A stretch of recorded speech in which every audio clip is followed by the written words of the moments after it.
Hello friends, hope कि आप लोग बहुत बढ़िया है, बहुत हेल्दी है और लोगों को ज़्यादा से ज़्यादा हेल्प करें। मैं आज सुदीप्त कुमारनाथ आया हूँ एक बेहतरीन टॉपिक के साथ जो आज सिखाने वाला है लाइफ के वो मंत्र जो लाइफ को बहुत अच्छे तरीके से हैप्पीली आगे बढ़ाने के लिए बहुत ज़्यादा काम आएगा और अपने आप के जो गोल है, जो एम है, जो टारगेट है उसको भी बहुत अच्छे तरीके से अचीव कर सकते हैं। तो चलिए आज जानते हैं वो राज, जो राज हम लोगों को डाउन टू अर्थ रखेगा, वो राज जो हम लोगों को बहुत अच्छे तरीके से सफलता के जो एकदम चूड़ा है, जो एकदम पिक है, उसमें हम लोग को पहुंचाएगा और साथ ही साथ क्या करेगा, साथ ही साथ हैप्पी रखेगा, कंप्लेसेंट नहीं रखेगा और साथ ही साथ क्या करेगा, रिलेशनशिप को बहुत अच्छा रखेगा। तो चलिए शुरू करते हैं किस तरीके से ये वाला जो मंत्र हम लोगों के लाइफ में बहुत बढ़िया तरीके से काम करवा सकता है, उसके बारे में थोड़ा जानकारी लेते हैं। तो चलिए शुरू करते हैं। आज का जो बेहतरीन टॉपिक है उसका नाम है लाइफ। यस, जीवन। जीवन का बहुत सारा डिफरेंट डिफरेंट पार्ट्स है और वो पार्ट्स में किस तरीके से अपने रोल को अदा करने के बाद उसमें हम लोग बहुत अच्छे तरीके से अपने गोल को अचीव कर सकते हैं और अपने आप को निखारते हुए और आगे बढ़ सकते हैं। तो चलिए आज जानते हैं लाइफ में कैसे हैप्पी रहते हैं, जानते हैं लाइफ का मेन जो मूल मंत्र है वो क्या है। Keep it under we head. Why should we propagate our success. अपनी जो सफलता है ये किसी को सुनाने के लिए हम लोग क्यों इतना अपने आप को अपना जो ढोल ढाक है उसको क्यों इतना बजाते हैं। जरूरत नहीं है, क्योंकि लोग हम लोग के सक्सेस के बारे में उतना इंटरेस्टेड नहीं है। जब लोग कोई पूछते हैं रास्ते में या पार्क में या कहीं पे भी, अगर जान पहचान कोई मिल गया, वो पूछते कि हाउ आर यू, हम लोग कैसे हैं, तो ये सुनने के लिए नहीं पूछते कि मैं खराब हूँ या बहुत मुश्किल में हूँ। वो यही सोच के पूछता है कि वो अच्छा ही है और मैं ओके ही सुनना चाहता हूँ कि हाँ मैं अच्छा हूँ, गुड, ओके। तो एक्चुअली लोगों का इंटरेस्ट नहीं है कि मैं अपने लाइफ में, अपने करियर में कितना आगे बढ़ा, क्या किया क्या ना किया।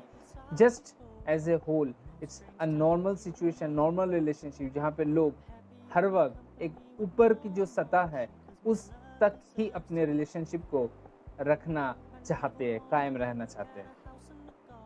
We will get older but necessary not wiser. ऐसे बहुत सारे लोग हैं जो अपनी एज बहुत एजेड है, लेकिन इसका मतलब ये नहीं है वाइजर, वो लोग बहुत वाइजर है।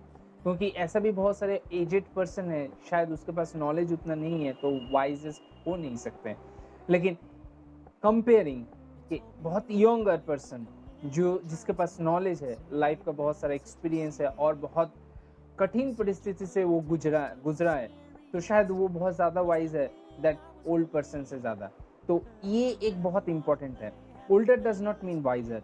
Let's accept the mistake and go forward. जब तक ना हम अपने गलती को समझ पाएंगे और उसको एक्सेप्ट करके आगे नहीं बढ़ेंगे, तो कभी भी हम लोग अपने गोल को अचीव नहीं कर पाएंगे। Let's forgive others, this heels us. Yes, अगर हम लोग हर एक का जो गलती हुआ है वो अगर हम अपने दिमाग में कंटिन्यूअसली अगर सोचते रहेंगे तो हम लोग अपने आप को कोसेंगे, अपने आप को फ्रस्ट्रेट करेंगे और अपने आप को डिमोटिवेट करेंगे।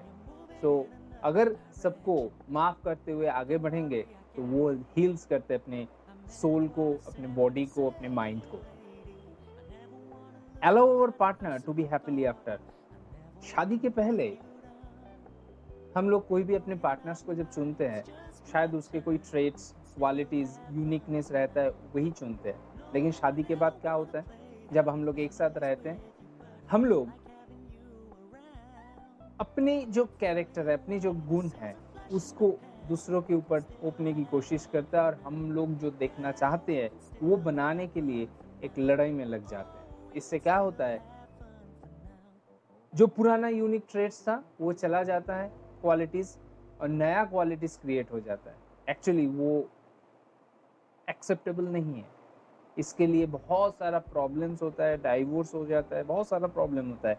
So before marriage the independent ideas and unique traits used to be attract each other. After marriage that becomes the root of problem. Yes, let's give space to each other. हर एक को अपना अपना space देना चाहिए और space रहने से relationship बहुत अच्छा रहता है। तो इसको हम लोग को ध्यान में रखना पड़ेगा। हैप्पी फैमिली के लिए हर एक इंडिविजुअल का अपना अपना पर्सनल स्पेस होना चाहिए। Be nice, let's understand our life partners and love each other. ये बहुत इंपॉर्टेंट है। लेट्स बी ग्रेटफुल कि वो आपके साथ है, वो आपके हर सुख दुख में आपके पार्टनर है और उससे आपका एडवाइस मिलता है और दोनों मिल के आगे बढ़ रहे हैं।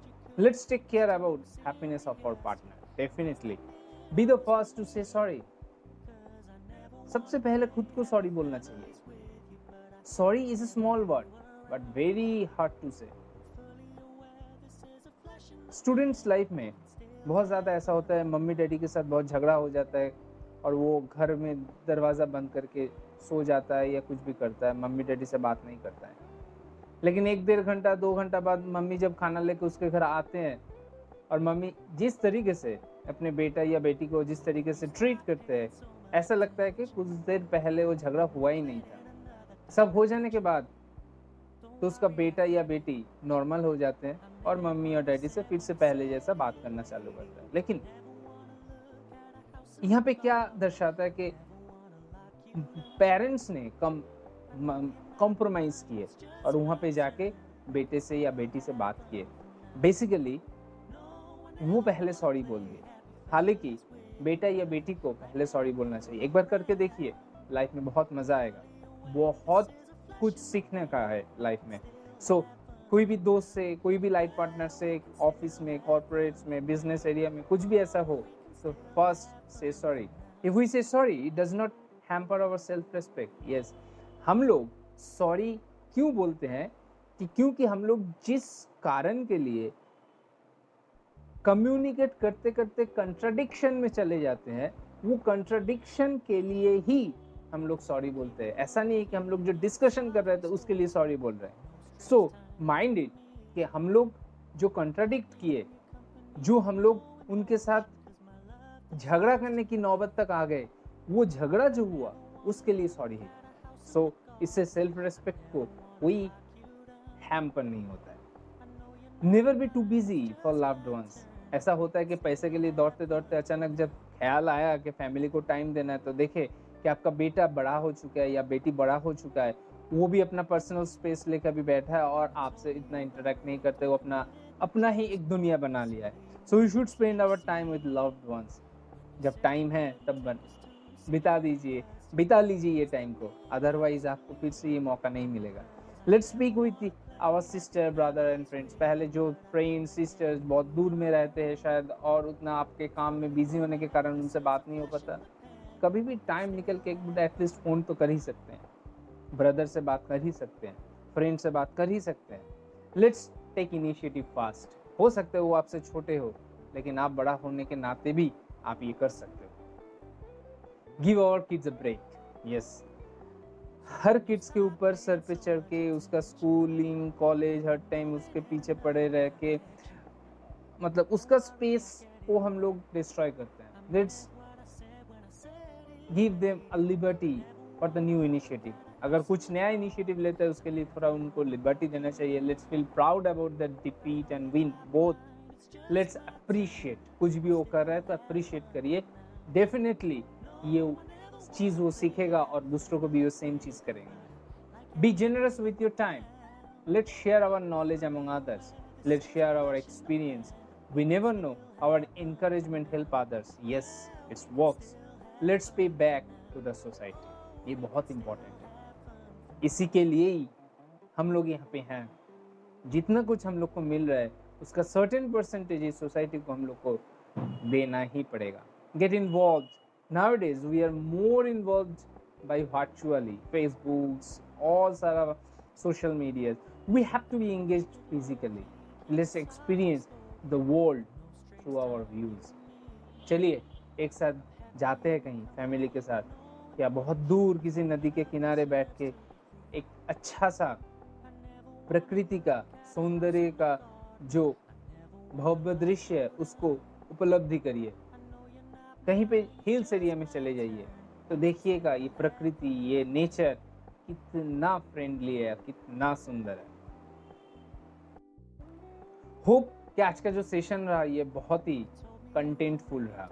और इस सीख से आप अपने लाइफ में इम्प्लीमेंट करिए, आगे बढ़िए, अपने फैमिली मेम्बर को वैल्यू दीजिए, टाइम को रिस्पेक्ट करिए और अपने गोल को अचीव करने के लिए पेशेंस लेवल को बढ़ाइए, माफ़ करिए, वाइज़र रहिए और बेझिझक लाइफ में एंजॉयमेंट करिए। तो आज के लिए इतना ही, फिर मिलेंगे बहुत जल्दी और एक बेहतरीन टॉपिक के साथ। Thank you.